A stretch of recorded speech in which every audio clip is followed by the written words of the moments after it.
It's Tuesday and we're making taco seasoning.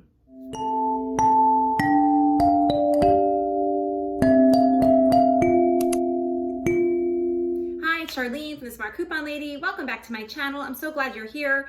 I talk about simple ways to save money using easy tips and tricks. So if that's content that you are interested in, I hope that you will consider hitting the thumbs up button, subscribing, and hitting the bell notification so that you know when the next video is up and running.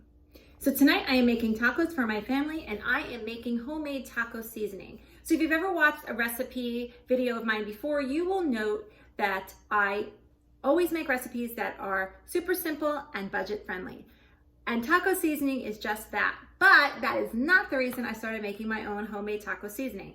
The reason I did that is no matter which envelope of taco seasoning I purchased, because let's face it, they're not that expensive, but whatever envelope I purchased, they were super spicy. And my kids don't like a lot of spice. So I started making my own taco seasoning because I can limit and add in what I want, and I can also reduce the amount of spice, and therefore keeping it much more palatable for my family and healthier if that's what you're looking for. So let's get started.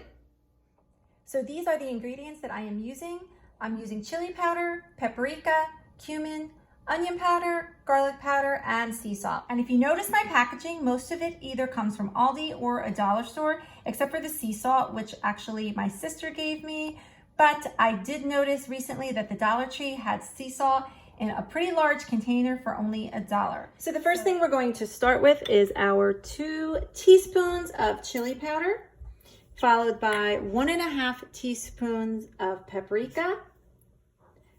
Next, we have 1.5 teaspoons of cumin, 1 teaspoon of onion powder,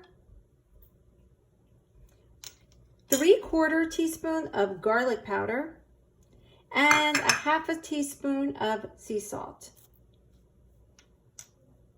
Okay, so we're gonna mix all of that up. And this will make about 2.5 tablespoons, which is about a package, or about equal to a package.